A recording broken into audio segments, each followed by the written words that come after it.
Dale, you're always the first person on my screen. How do you do that? I don't think it's always. No. You're not meta-modeling me, are you, Dale? Got Julie, we've got Stella. Stella, happy birthday for yesterday. We got Carmel, we've got Deborah, we've got Pippa, we've got Andrew Alloway. Who else we got here? We've got Sylvie, but not on our own. We've got Andy Cooper down Glastonbury is in the house. Hi, Dave. How you doing, mate? I'm good, thanks. You? Yeah, I'm good, thank you. And we've got Roger. We've got Grant out in Spain. We've got Tabiso in his library. We've got Linda Weatherly. We've got some more people joining. Paul Brucker. Hi, Paul. Claire Miller. I can only see the top of your head. Lydia.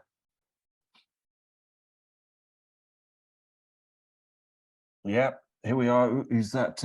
Nicola. Jeff Fairfield again. Dan down in Farnham. David again.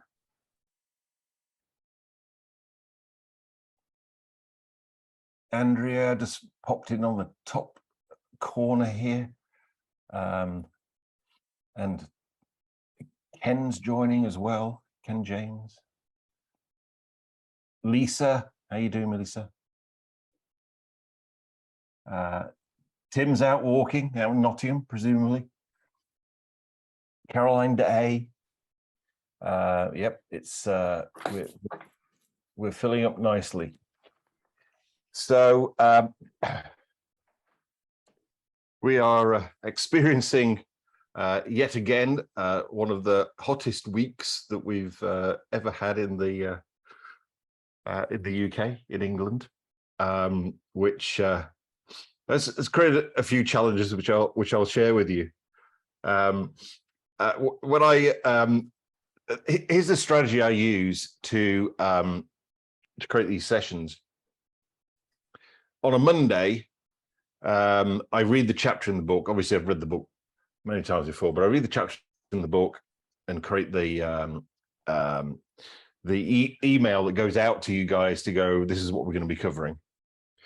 And then I leave it in my unconscious mind, you know, kind of a little bit like what we were talking about last week with this idea of synthetic creativity, synthetic imagination and creative imagination. So I read the chapter, I put together some bullet points, 4 or 5 bullet points, which then Sally puts together into the email that goes out to you. And I let it like sit in my unconscious mind for a couple of days.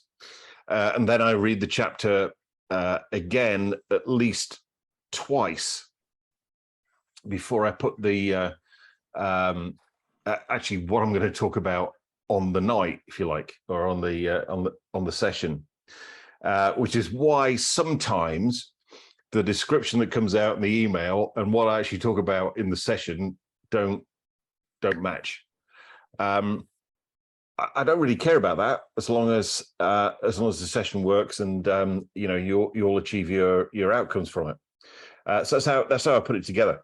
So I looked at the chapter on Monday, organized planning. I thought, oh, Roger is going to be all over me, as well as a number of other people. Mark Denton Bevans, he's not here live, but I thought, oh, blimey, organized planning. Is this going to go contrary to everything I've been saying so far? But then I read the chapter, and it's one of the biggest chapters in the book. But hardly any of it's about planning, which I thought was quite an interesting thing. But then when Napoleon Hill's talking about planning, talks about a couple of things here. One is he talks about mastermind, I'm not going to talk about that this evening. I think this chapter for me was lining up a number of future chapters. One about the mastermind. So he talks about creating a plan with your mastermind group, which we'll talk about in a future session. And then he goes, so come up with a plan, and if it doesn't work, throw it out, come up with another plan. And if it doesn't work, throw it out, come up with another plan, until you find a plan that works, which I think actually is pretty much what we have been talking about anyway, as far as, taking action and doing things. So I just want to share a few things with you. So I have to-dos, not plans. So my to-dos are, this is the action I'm going to do today, but it's not a plan. So I have had to-dos for this week, and then my fridge freezer broke down during the hottest week of one of the hottest weeks of the year here in the UK. So that wasn't in the plan, by the way. I didn't plan to have my fridge go out. So then I've got to organize getting a new fridge and getting the old fridge taken away. And that was happening today. So the new fridge arrived today, but the company that delivered the new fridge refused to take the old fridge away. So I've now got two American-style fridges in my kitchen. one that works, one that doesn't. So now I've got to organize how to get rid of this other fridge, and they arrived 3 hours late. Now, if I was kind of like this guy who's living this multimillionaire lifestyle and has got housekeepers and all of that kind of stuff that would look after the arrival and the delivery and the organization of the fridge, then I would have been able to get on with my plan. But I'm not in that kind of position. So that's me waiting around for 3 hours and then winding up with negotiating fridges, taking fridges away, and all those kind of things. So did I get through my to-do list for today? Actually, I did. But it didn't go according to plan, which is what, a lot of people talk about. So if I'd had a plan for the week, the plan would have been blown out by a fucking fridge. I mean, how crazy is that?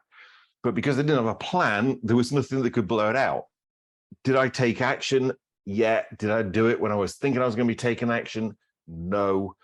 Did I work around it? Yes. So I think this is the thing that Napoleon Hill is talking about here is about flexibility, really, which is what we've been talking about. And he refers to a plan, but he just goes like, run a plan. If it doesn't work, bin it, take the feedback, bin it, come up with a new plan. Bin it, come up with a new plan. Bin it, come up with a new plan. So I think it's more of a linguistics, semantics thing, really, that we're going through there. So I know, a number of people have found this challenging, and so I was thinking about, okay, how have I dealt with this week? With all this stuff going on, and and the temperatures and all those kind of things. So what I want to talk to you about is with goal setting outcomes and taking action. You've got, from a Myers-Briggs perspective, you've got somebody who's more judger. Now, upside of judger is they make decisions fast. They decide, this is what I want, and this is when I want it by. But then they like to then plan it meticulously. And if anything in the plan doesn't work out, like a fridge blows up, it just completely blows them out. Yeah, because they want it like, we're doing this, we're doing this, we're doing this, we're doing this, we're doing this at this time, we're doing this at this time, we're doing this at this time, we're doing this at this time. That's more judger. Now, perceiver, somebody who's more perceiver, they find making a decision difficult because they want to keep their options open. So that's the downside of perceiver, is they don't make decisions until the very last minute. Then, though, the upside of perceiver, or somebody who's more perceiver, is that they tend to let it go. They go with the flow. So what we're talking about here, really, I think, or I believe, my perspective, is a hybrid between being more judger and being more perceiver. So judger is make a decision. This is what I want. This is when I want it. Then let it go. Then becoming more perceiver and going with the flow, as in, do you care how you actually achieve that outcome, as long as you achieve what you've set and you achieve it on time and in alignment with your values and beliefs and all those kind of things. So the other thing that then Napoleon Hill talks about is that successful people keep going. When something doesn't work out, they keep going. Now, for me, that would be what I call a recovery strategy. So let me explain to you my recovery strategy. And we go back to, I'm going to use the flip chart here, so I think you still be able to see me. I think we'll just position it. There we go, a little bit better for that. So, our old friend,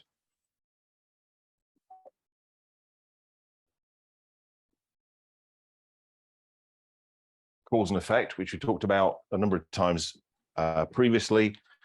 And obviously what we want to do is to put ourselves over to the cause side of the equation. And I want to talk about cause and effect specifically around goal achievement. And I think this is what Napoleon Hill's talking about with his idea about taking the feedback and being persistent, being consistent. And I'll give you a personal experience I had with this. So I set a goal. This will be around about probably 20 years ago. I decided that I wasn't going to run trainings in hotels anymore.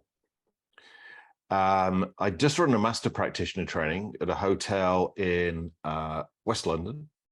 It was a 2-week training. It was master practitioner training. We got about 50 people there. And I came to pay the bill at the end of the 2 weeks. And the tea and coffee bill alone, bear in mind this is 20 years ago, the tea and coffee bill alone 20 years ago was £15,000 for tea and coffee. I said, I just wanted tea and coffee. I didn't want to buy a fucking plantation. Yeah, I couldn't believe it, and I just thought this doesn't work out. So, I worked out some figures on the, back of those days. I didn't used to smoke, but used to say we work out the figures on the back of a cigarette packet. You work it out on a little piece of paper like this. It's not a difficult conversation. It's not a difficult computation to work out. And I thought, right, we need to get our own training center. And I thought, well, where am I going to have this training center? So I thought, well, I live in Ealing, don't really want the training center in Ealing. but Chiswick High Road, which is a place in West London, nice area, would be a really great place to have a training centre. And I spec'd it up, and I wanted around about 5,000 square foot, which is what, probably just under 500 square meters for those of you that do, you know, that other system, the one that doesn't work. So I've gone 5,000 square foot because I'm going to have my office there. I'm going to have a training room there, you know, whatever, to sit 100 people. And I set the goal and I took action, which is going out to agents and saying, this is what I want, whatever. And I thought it was a bit of a tall order because Chiswick High Road is probably less than a square mile. It's more of a residential and shopping area rather than commercial. But I thought that's where I want it.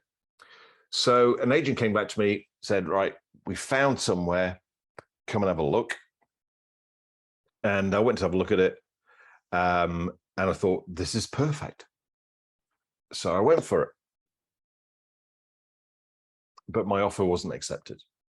Somebody else got it.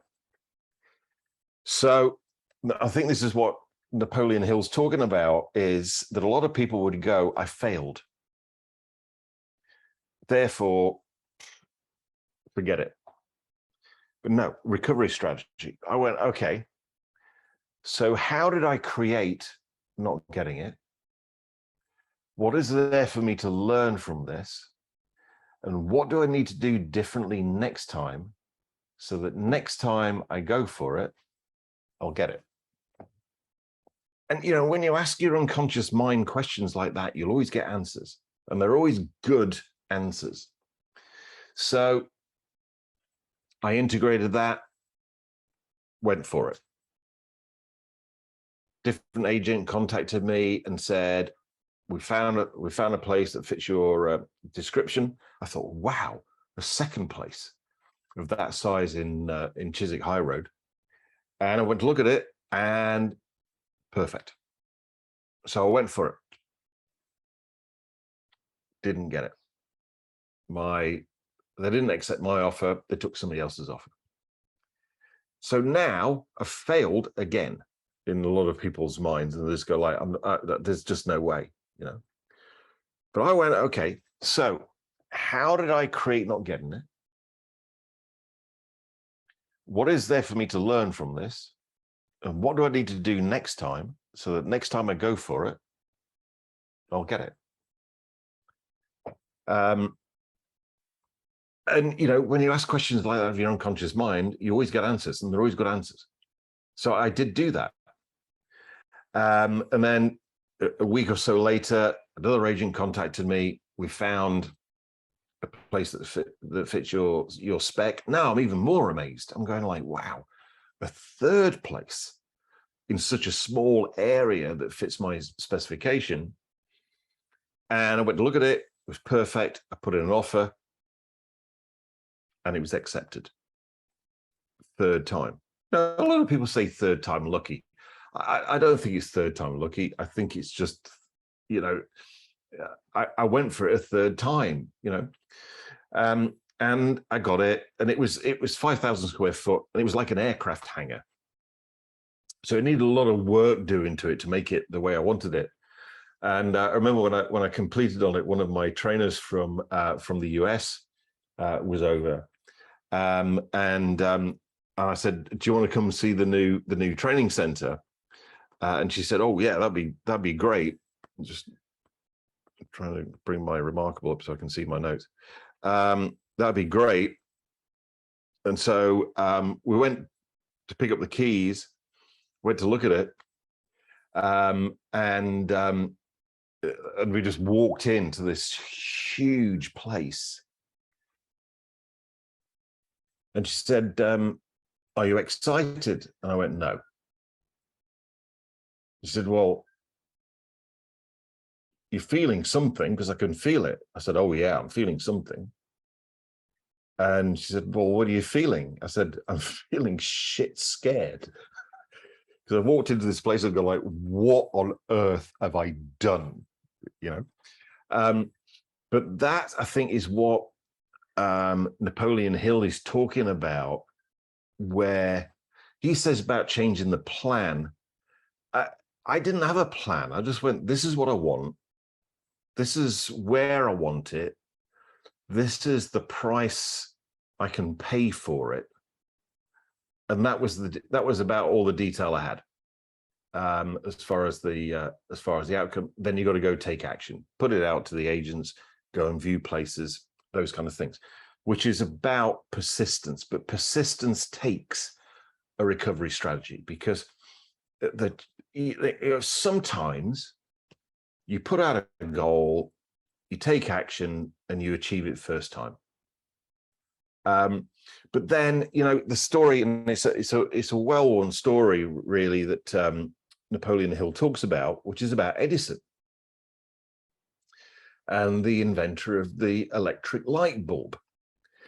And how do you plan to create an electric light bulb? Well, nobody's ever done it before, except maybe the ancient Egyptians. But anyway, that was forgotten. So, you know, you come up with this absolutely brand new thing. There's no plan about it. So you've just got to take massive action and do experiments. And so the story goes, he did 10,000 experiments before successfully creating an electric light bulb. And so the story goes, a reporter came to him and said, how do you manage to cope with so much failure in your life, in what you're doing? And he said, what do you mean by failure? I've just found 9,999 ways of making a light bulb not work.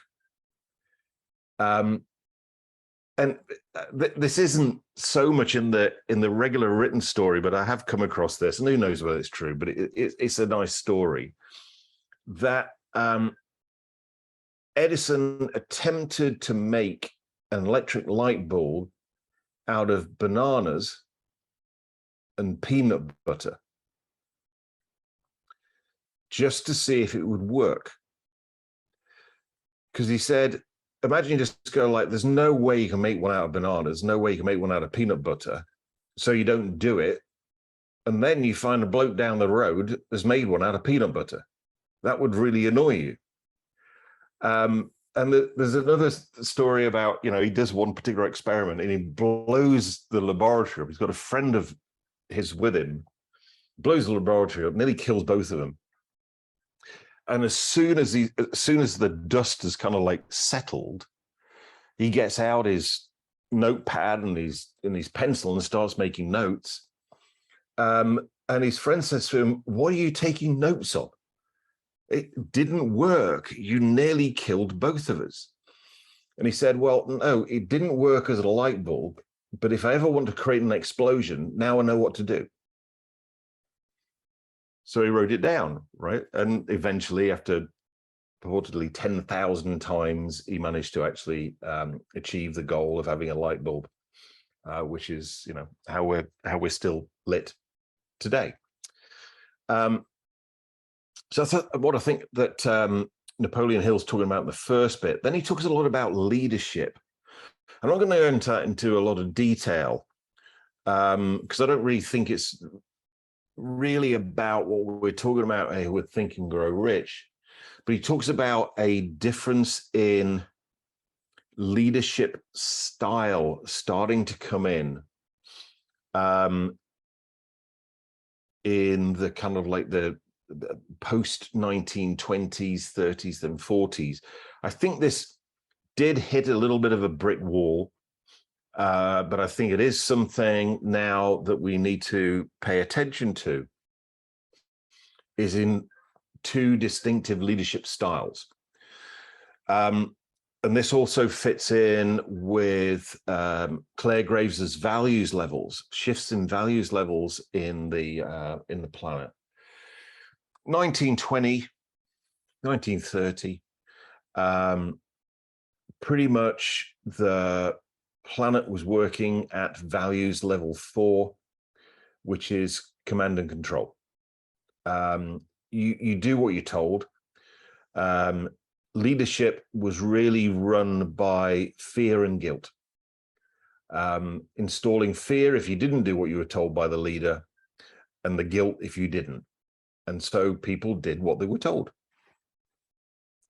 I don't think that works anymore these days. So what we've now got is the emergence of what I would call charismatic leadership, as in people will follow, not because they have to, but because they want to follow somebody who they aspire to being like, somebody who's charismatic, somebody who is leading by results, and those kind of things. I think this is what Malcolm Gladwell's talking about in Outliers. In any population, you got 5% of people are leaders, creators, etc. They go out there and do things. 95% of people are followers, but they want to follow those 5%. They don't have to follow those 5%, which is where you've got this whole emerging market that you've got on Instagram, as an example, with Instagram influencers. Using that term, influencers, people go look at those people. I want to be like them. What are they doing? I'll do I'll do the same thing. Best example for me, as far as charismatic leadership, would be a TV series. It's actually produced by a French-Canadian TV production company. Though it's set in the Metro District of Washington, D.C.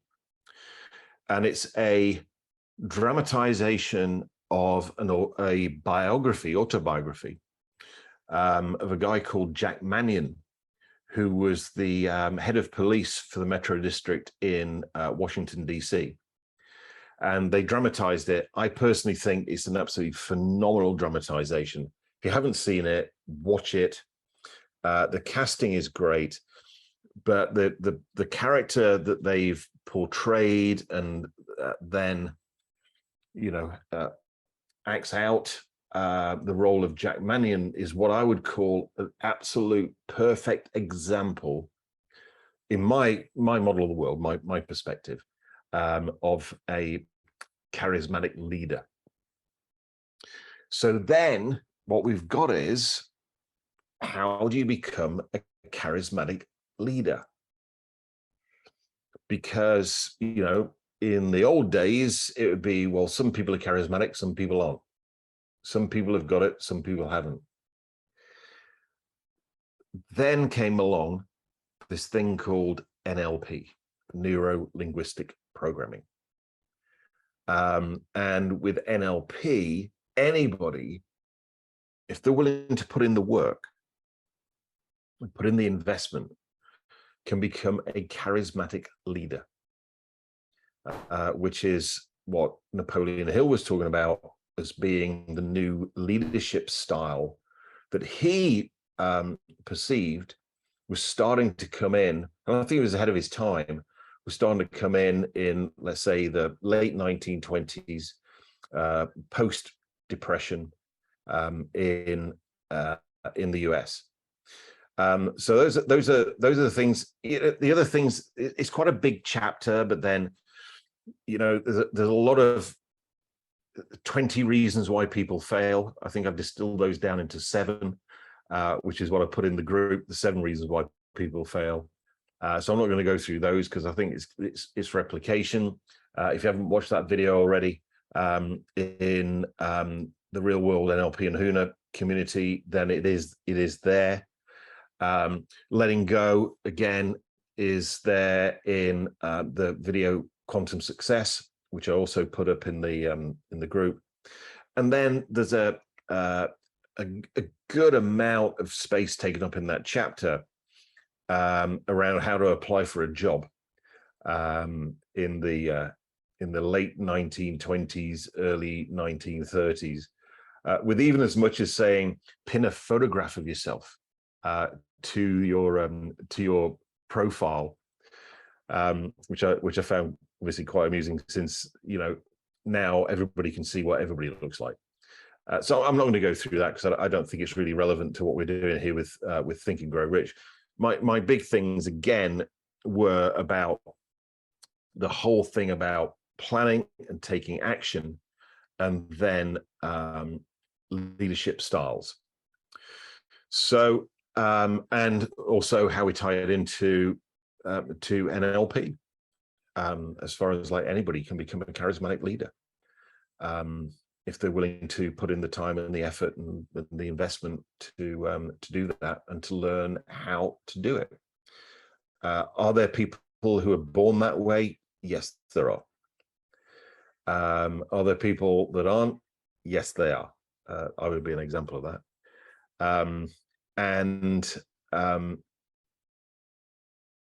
And though today with technologies like NLP, we can learn how to do it.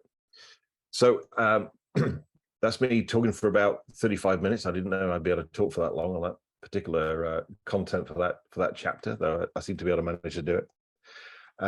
Sally's going to manage the questions. So I didn't mention it right at the start, but if you've got any questions about that, please put them in the chat. And then what Sally will do is manage that and say, okay, such and such a person, please unmute your microphone, ask you a question. Then if you can mute it again, then I'll do the best I can answering your question. So Sally, you have we got any questions coming in? Yep, Leo, can you unmute your mic, please? Yes, and I apologize, I cannot use the video today. That's all right, Leo, I can hear you. Okay. My question is, do you have to be a follower or a leader? Can you just do your own thing, regardless if people follow you or not?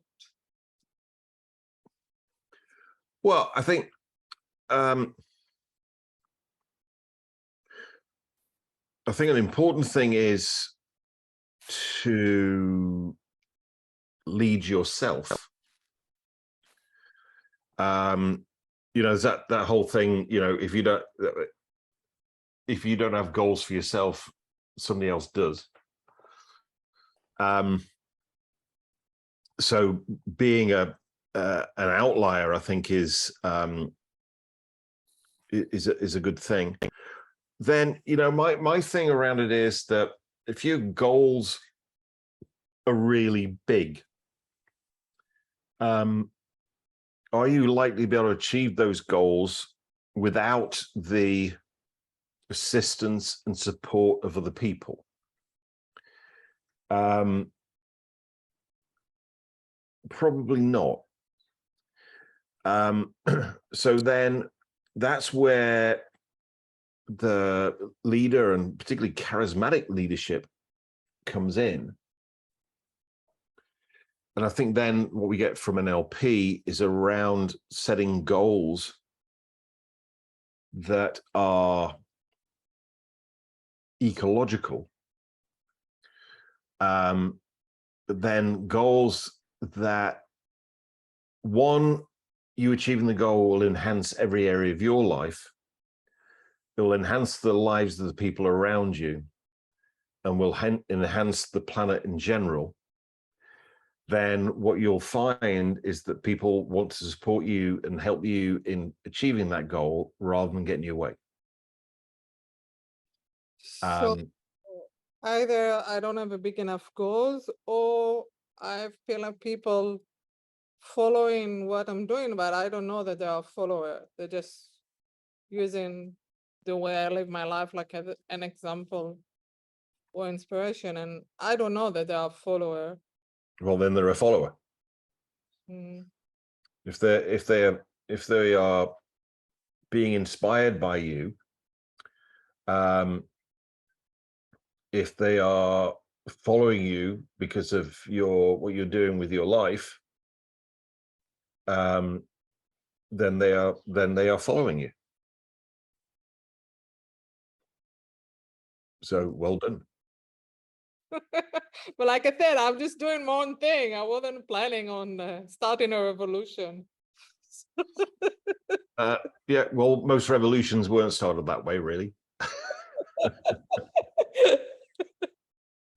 Okay, thanks. That's okay. Thanks, Leo. Okay, Dan Lake, can you ask your question, please? Hey, Dan, how are you? Hey guys, hopefully it's working. Kitchen feels Yeah. a bit funny on It is. that's good. Dave, this is a planning question for you actually. And really sort of comes out of the fact that I tend to get swamped running two businesses and having two young kids. I get swamped with to-dos all the time from both of the businesses. So my question was really around how do you structure your weekly and daily to-dos? You know, like, so do you sit down and plan on a certain time and a certain week and then figure it out, or like do you have a bit more of a natural path to dealing with it in the context of Napoleon Hill, obviously? Yeah, I mean, I use my Remarkable. I used to use pen and paper. You know, I'm not particularly judger, though I learned that doing to-do lists and then crossing them off actually worked. And then I use the principles in the book, The One Thing, which I also put a video up in the Real World NLP and Huna group. Because here's my thing with that. I go like, okay, this is to achieve my goals. This is what I need to do today. And then my aim is to get those done as soon as possible. Because then technically I could have the rest of the day off. When you suddenly find you've spent 4 hours trying to sort out a fridge, but then, you know, I've still crossed all the things off of my to-do list for today. They were a little bit interrupted because of fridge freezers. I don't know if you realize this, but fridge freezers, particularly big ones, actually have the ability to put themselves on the cause side of the equation, and you be on the effect side of it. But then I thought, no. Fridge freezer is going to be the effect side of the equation, which is why I've got a new one, but I've still got an old one as well. So that's my particular strategy for, but it's all around taking action rather than, you know, I think this is the thing. Actually, Dan, this is a really good question.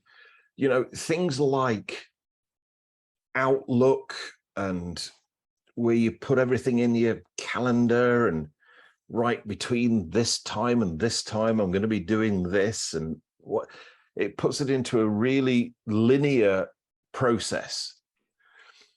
Whereas I just have this list, which I write down on my Remarkable, and I don't go through them in sequential order.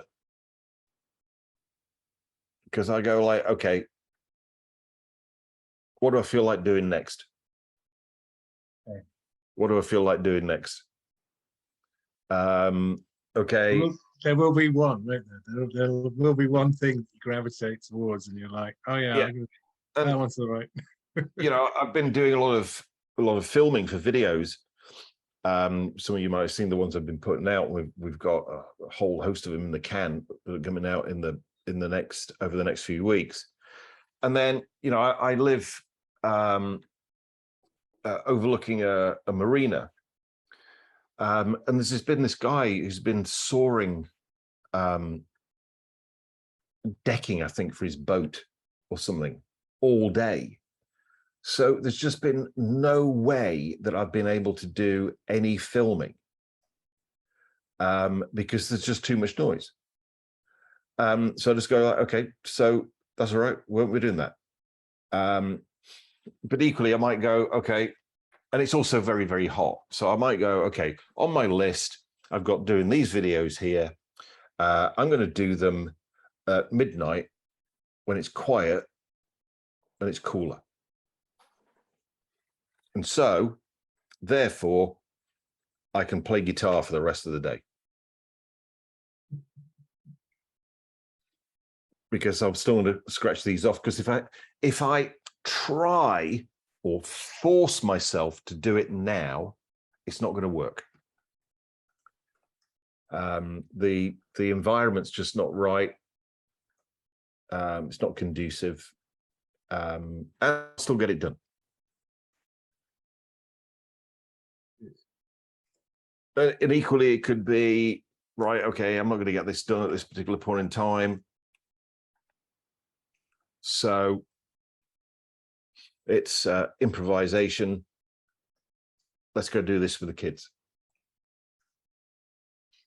Special surprise. And I think the other important thing with this, though, is, and this is a great question, Dan, is that whatever you're doing, whether it's playing guitar, whether it's playing with the kids, whether it's videoing, creating video content, whatever it may be, you do it 100%. Because I think what a lot of people do is they go, well, I'm playing guitar, but I should be filming video content. And so now you're not really playing the guitar and you feel bad about it. Whereas as long as you get all the things off your to-do list, then who cares what order and sequence you do it in? And, you know, some days my to-do list is empty by 9 o'clock in the morning. So then I can go like, okay, there's nothing I have to do today,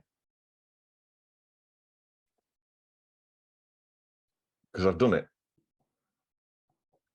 That was the beauty of the one thing, I think, for me. Yeah, and that basically is just about finding if everything on this list got scratched out as not important, what is the one thing that I actually must do today to get the most, you know, yeah. It was a very good book, actually. I enjoyed that a lot. And it's true. So it's like doing, I don't know if you can see that, but the time blocking Right. stuff. And in this, I don't know, this box here, I don't know if you can see it. It actually says priority, one thing. Oh, right. Okay. And that's the thing that I do first. And then there's sort of a bit of a brain dump of all the stuff that, you know, just like what's going on in my head this morning, that's doing me, that's going, oh God, that I need to deal with that. Oh God, I need to deal with that. So just get it out of my head onto a piece of paper and sort of start allocating a bit of time for it. But yeah, it's that is pretty good. You know, but 100% thing's really cool, actually, Dave. I like that a lot. You know, because you do sometimes fall into that trap of when you're doing this, you should be doing that, and your mind is not really focused on what you're doing in the action. Yeah, I love the thing that the author of The One Thing said, which was multitasking is a myth, which I explain in the video, which is in the group. It's only a 20-minute video. The term multitasking appeared in the 1960s with the advent of the first computer, which they said multitasked. It did multiple things at the same time. But no computer does multiple things at the same time. I mean, my MacBook Pro doesn't. what it does is it time slices the processor. So it slices the time so fast that it appears it's doing all these things at the same time, but in actual fact, it's doing one thing at a time. And because of that kind of like idea coming into consciousness, then there was the whole thing about, multitasking. So I don't do multitasking. I see people, they're out for a walk, but they're looking at their phone and talking to somebody at the same time. And I just go like, what happened to just going out for a walk? Yeah.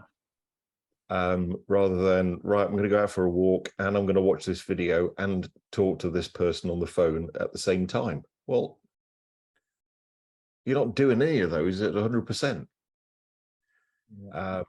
Yeah. So go.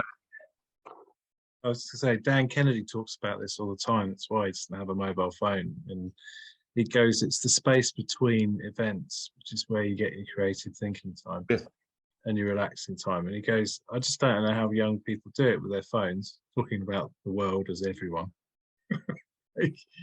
And yeah, it's definitely, if anybody's on the call has got an Apple Watch, if they do, do you find that you have less time now that you have it?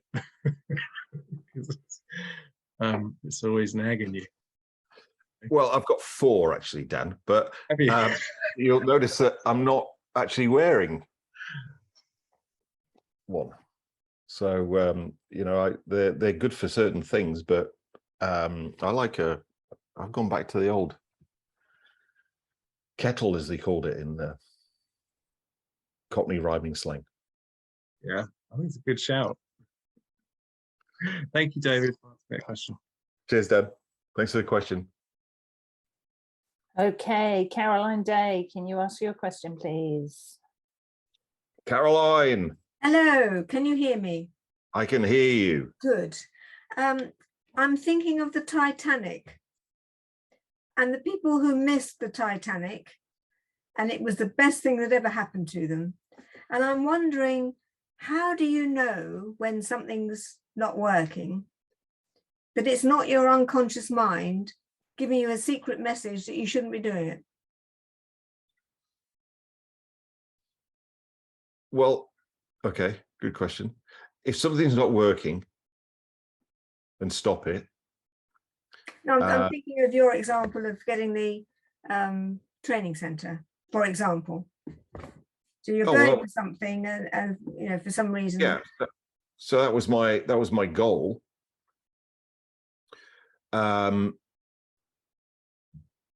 as far as something not working, what I very successfully did twice was find somewhere that wouldn't work. Yeah. Because you always create something. Now, the Titanic is a slightly different situation because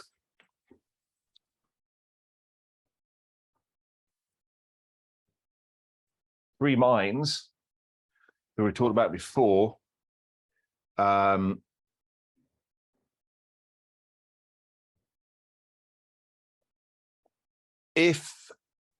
so your higher self, this comes from Huna, your higher self can't intervene in your conscious and unconscious mind's free will unless you're putting yourself into a life-threatening situation. And as a result of being in that life-threatening situation, you were going to die earlier than you were meant to or decided to. So then what will happen is your higher self will come in and intervene. Which is when you hear things like the Titanic, oh, I was supposed to be on the Titanic, but the train was delayed or, whatever.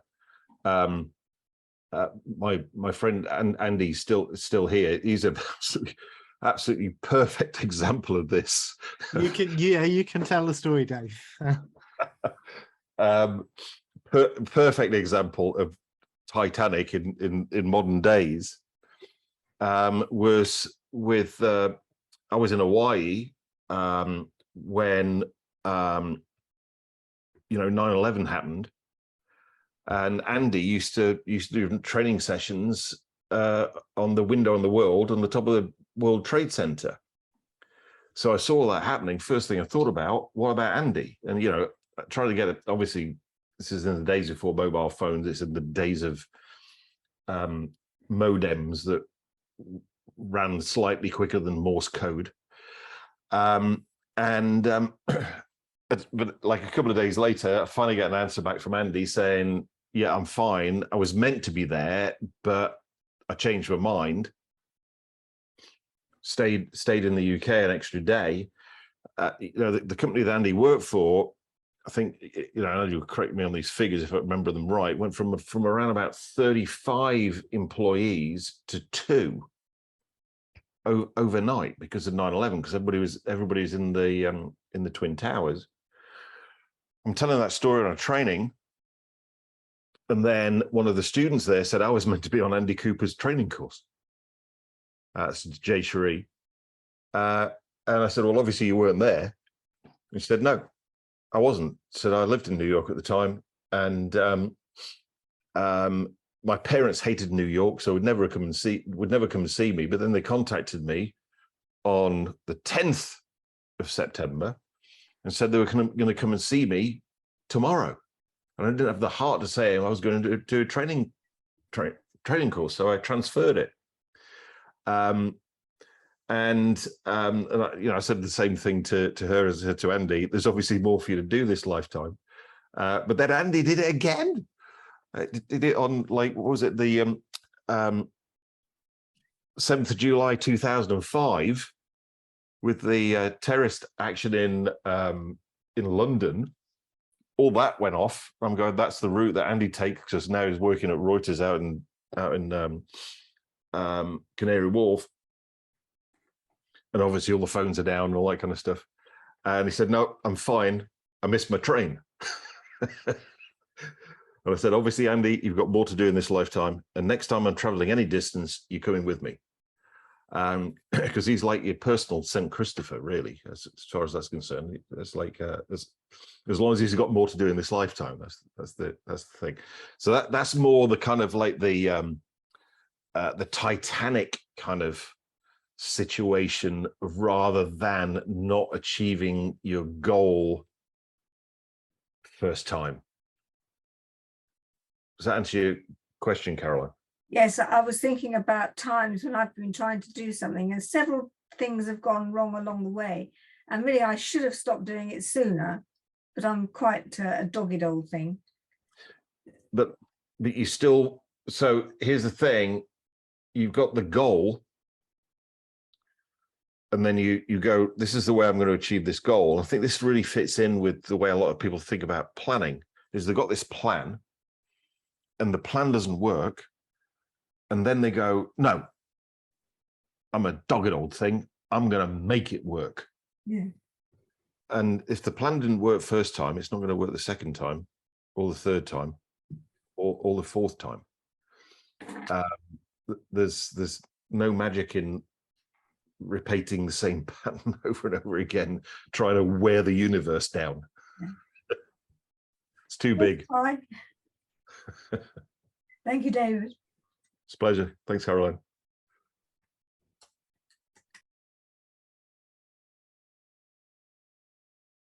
Sally, do we have any more questions? We don't, no.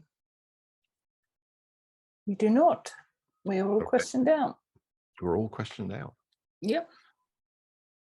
Unless anybody's got anything else. I had one which I've written. Hasn't it gone through? No, haven't seen it, Roger. Sorry. No worries. Hi, Roger. Do you want me Go to? ahead and ask your question. Okay, thank you.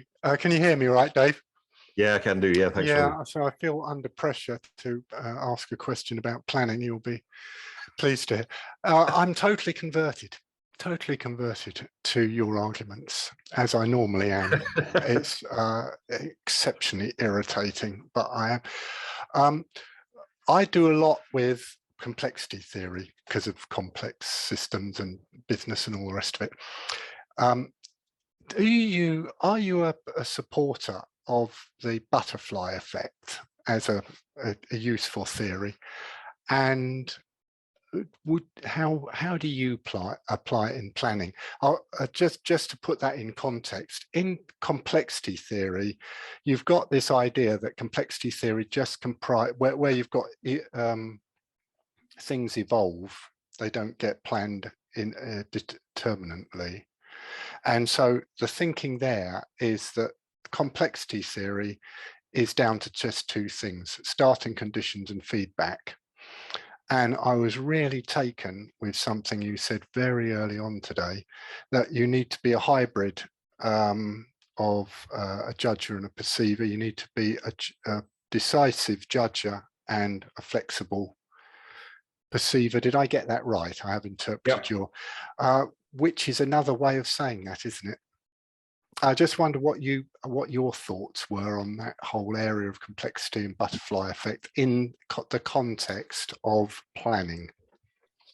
I do have a video which I think would fit in with this, which I'll put up into the group. I've got it on YouTube, but I'll put in the link.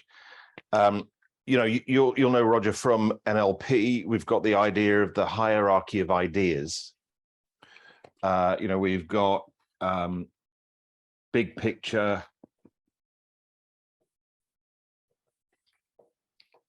abstract, and then that continuum all the way down into the detail.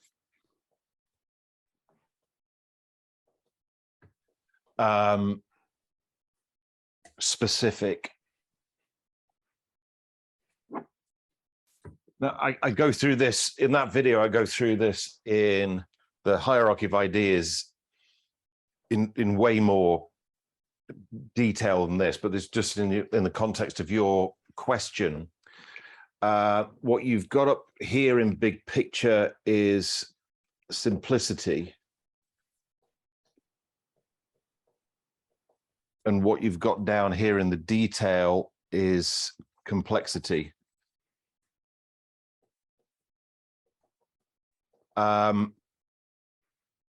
So down here in the detail is complex. It's always going to be complicated. And also, though, what you've got here is increasing what we might call leverage, what they call in American leverage. And down here, we have decreasing leverage. So the butterfly effect operates up here, in that a butterfly flaps its wings in South America on this area of the hierarchy of ideas, but it has a huge ripple down effect at this area. And you know, quite often now I think about the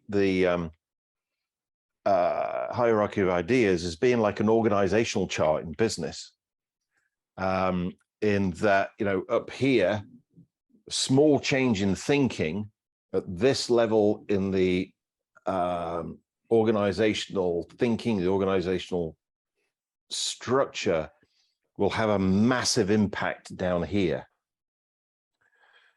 Whereas the reverse is not true. So a small change in thinking down here will not have a big impact up here.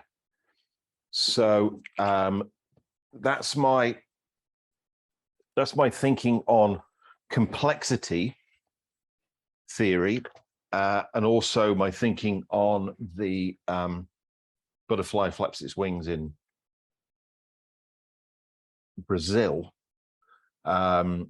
is that, you know, things up here have a trickle down effect or have a what you might call a ripple effect that creates a big effect down here from a small cause up there. But what I find in business though, and I'll talk about this in that video, and I'll find it and I'll put the link up. It's also in c21nlp.com. Is that in business, what I find that people are very, very, very adept at is going in that direction. What in NLP we call chunking down, what business they call drilling down into the detail. And when you've got a problem and you drill down into the detail, the problem will become more and more complicated, and in contrast will become bigger than you thought it was. Whereas if you go in the opposite direction, which I find the majority of people in business are not, that it's just alien to them, is that when you chunk up, the problem always gets simpler. And also in contrast, gets smaller. So therefore, you're not overwhelmed in the complexity of the problem. You know, and the other thing I talk about on that video is that here is symptoms, there is causes.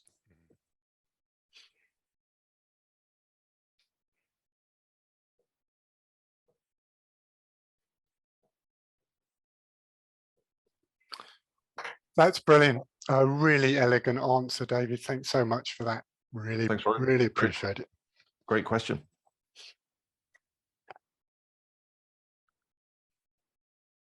Yep. Sally, anything? Nothing new's popped in, so we're all New?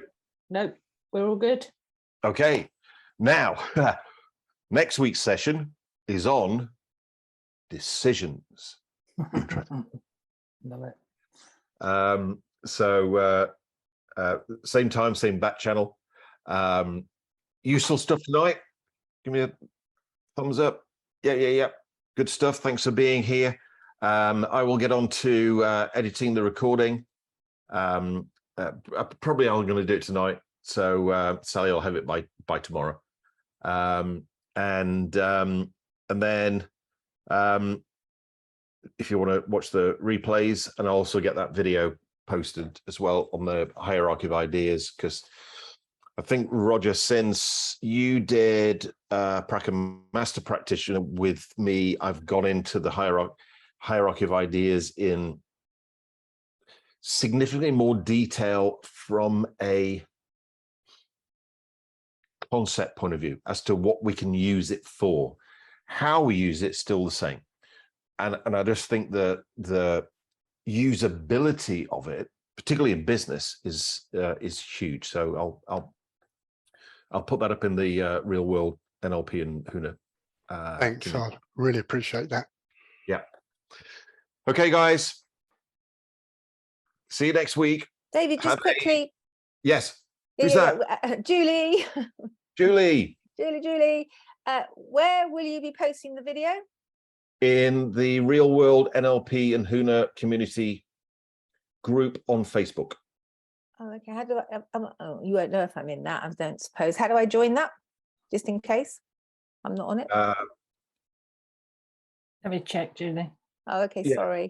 What you do is, if you're on Facebook, search for Real World NLP and Huna community. NLP and Huna community, and just join. Okay. Thank you very much. And that's the group we use on Facebook. You know, it's where I share the videos that come up as a result of questions and stuff. But also you can ask questions that come up during the week, or as a result of watching the replays or any of those kind of things in there too. And I'll get back. You know, I'll answer it in the group. So if you're not in that group at the moment, then I'm moving there. I'm moving. Just open Facebook. I'm finding it. Thank you. And also thank you for tonight. It's a pleasure. Thanks, Julie. So I'm now going to go and sleep in my new fridge. See you guys.